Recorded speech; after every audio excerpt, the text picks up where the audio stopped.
Hi అండి, అందరూ ఎలా ఉన్నారు? బాగున్నారా? ఇది గత కొన్ని రోజుల నుంచి నేను వీడియోకి వాయిస్ ఓవర్ ఇద్దామంటే నాకు కుదరలేదండి. ఈరోజు నాకు సెలవు కాబట్టి వీడియోకి వాయిస్ ఓవర్ అయితే ఇస్తున్నాను. ఆ వీడియో ఏంటంటే మా ఐషుది, అదే మా బావగారు వాళ్ళ అమ్మాయిది మ్యారేజ్కి సంబంధించిన వీడియో అండి. ఆ వీడియో మీరు మొత్తం చూసి ఆ జంటను మీరైతే బ్లెస్ చేయండి. Please share, like and subscribe my channel. Hi అండి, అందరూ ఎలా ఉన్నారు? బాగున్నారా? మేమైతే రీసెంట్గా మా బావగారు వాళ్ళ అమ్మాయి మ్యారేజ్కి అయితే వెళ్ళామండి మొన్న. అక్కడ మా పెద్దత్తయ్య మనవరాలండి, మాకు కూతురు వరుస అవుతుంది. ఇదైతే పెళ్లి రోజు ఉదయం అండి. ఇక్కడైతే పతానం అయితే పంచుతున్నారు.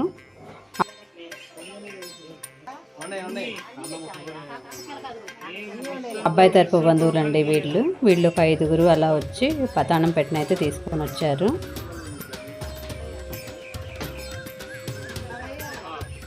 దానిలో తమలపాకులు, అరటిపళ్ళు, ఎండు కొబ్బరి చిప్పలు, ఇంకా కొన్ని ఐటమ్స్ అయితే ఉన్నాయండి. అవన్నీ బయటకు తీశారు, ఆ బేసిన్లో వేసేసారు. పసుపు తాడికైతే పసుపు సరిపోలేదని చెప్పి ఇంకొంచెం పసుపు అయితే రాశారు. పతాన్ పెట్టలకు సంబంధించినవన్నీ ఆడపిల్ల తరపు మొత్తం ఇక్కడ తీసుకొచ్చి పెట్టారండి, కరివేపాకుతో సహా. ఇప్పుడైతే అబ్బాయి తరపు వాళ్ళతో పాటు వచ్చిన ఒక ఆవిడైతే వచ్చేసి అమ్మాయికి అయితే బంగారం పెడుతున్నారండి, బంగారం రింగ్ అయితే పెడుతున్నారు. ఈ బేషన్లో అయితే ఇప్పుడు మామిడికాయలు, కొబ్బరికాయ, తమలపాకులు, ఎండు ఖర్జూరాలు అవన్నీ వేసి అయితే బేషన్లో వేసి పెట్టారండి. ఇప్పుడు అవన్నీ అమ్మాయి 3 సార్లు ఒళ్ళోకి తీసుకోవాలండి. ఎక్కువ కాయలను తీసుకోకూడదంట. వక్కలు, తమలపాకులు ఎక్కువ తీసుకోవాలి. అన్నీ కలుపుతున్నారు. 3 సార్లు బేషన్లో నుంచి ఒళ్ళోకి వేసుకోవాలి, 3 సార్లు ఒళ్ళో నుంచి బేషన్లోకి వేయాలండి. అలా ఈ కార్యక్రమం అయితే జరుగుతూ ఉందండి.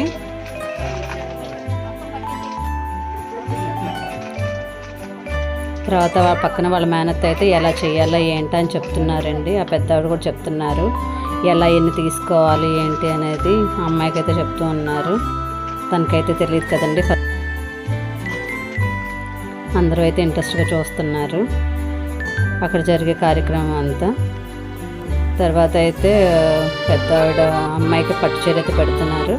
అది ఆల్రెడీ తన కోసం పెళ్ళికి తీసుకున్న పట్టు చీర అండి. పతానంతో పాటు తీసుకొని వస్తారు. ఆ పట్టు చీరే అమ్మాయికి పెడుతున్నారనమాట. ఇప్పుడు అమ్మాయి వెళ్ళేసి ఆ చీర మార్చుకొచ్చుకుంటుంది. మార్చుకొచ్చుకున్న తర్వాత ఇంకా ఊర్లో పెద్ద ఆయన ఈ బంధు ఎవరిది అని అడుగుతున్నారండి. అది అబ్బాయి తరపు వాళ్ళ ఇంటి పేరు అనే చెప్పాలన్నమాట. అలా 3 సార్లు అడుగుతారు, ఈ బంధు ఎవరిది, ఈ బంధు ఎవరిది అని. ఇది ఆలవారి బంధు అని అక్కడ ఉన్న వాళ్ళు 3 సార్లు చెప్పారు. ఇప్పుడు ఆ బంధుని ఒక 5గురు ముత్తైదుల చేత అమ్మాయికి వేయిస్తున్నారనమాట. ఇదిగోండి వీళ్ళే అంటే 5గురు ముత్తైదులు అమ్మాయి మెడలోకి వేస్తున్నారు. అలా వేసిన తర్వాత ఇంకందరూ కుంకుమ పెట్టి అక్షంతలు వేసి మా ఐషుని అయితే ఆశీర్వదిస్తున్నారండి.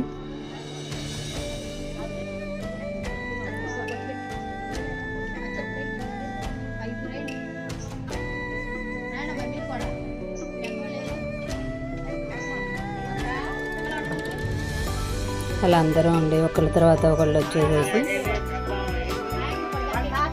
బ్లష్ చేస్తున్నారు. తర్వాత లాస్ట్లో వాళ్ళ నాయనమ్మ వచ్చేసి కుంకుమ పెట్టేసి, వాళ్ళ నాయనమ్మ అండి ఈవిడే మా పెద్ద అత్తయ్య అవుతారు మాకు. అమ్మాయిని అయితే బ్లష్ చేస్తుంది.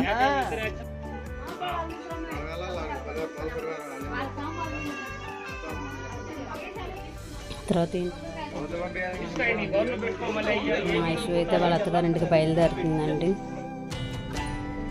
నేను కూడా అయితే చాలా ఎమోషనల్గా ఫీల్ అయ్యానండి. ఎంతైనా ఒక ఆడపిల్ల అత్తగారింటికి వెళ్తుందంటే ఆ సిచ్యువేషన్ చూస్తుంటేనే చాలా బాధగా అనిపిస్తుంది. అలాంటిది నాకు చాలా పరిచయం ఎక్కువ అండి ఐషు అయితే. నాకు కూడా చాలా బాధేసింది. అక్కడ ఉన్న వాళ్ళందరూ కొంచెం బాధగానే ఫీల్ అవుతున్నారు. కానీ తప్పదు కదండి, ఇలాంటి సిచ్యువేషన్ ప్రతి ఆడపిల్లకి వస్తుంది. తల్లిదండ్రులు బయటపడట్లేదు కానీ వాళ్ళకు కూడా ఎంతో బాధ ఉంది, కానీ తప్పదు. ప్రతి ఒక్క ఆడపిల్ల వాళ్ళ అత్తగారింటికి వెళ్ళాలి. ఆడపిల్ల అక్కడ పిల్లే కానీ ఇక్కడ పిల్ల అయితే కాదు కదండి. వాళ్ళ అమ్మ నాన్న ఇద్దరి దగ్గర అయితే ఆశీర్వాదం తీసుకుంటుందండి తను.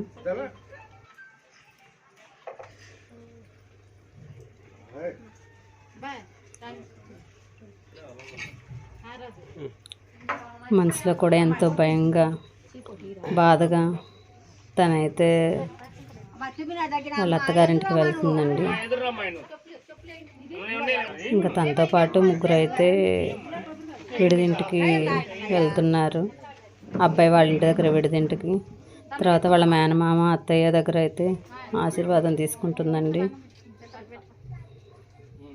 వాళ్ళు కూడా ఎంతో బాధపడుతున్నారు. ప్రతి ఆడపిల్లని పంపించాలండి, తప్పదు. ఆడపిల్ల అక్కడ పిల్లే కానీ ఇక్కడ పిల్ల కాదు. ఇక్కడ నేను ఎమోషనల్ అవుతుండే మా హస్బెండ్ కామెంట్ చేస్తున్నారండి. నాకైతే చాలా బాధ అనిపించింది.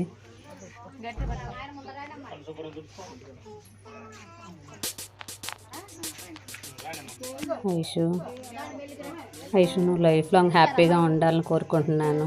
All the best Aishu.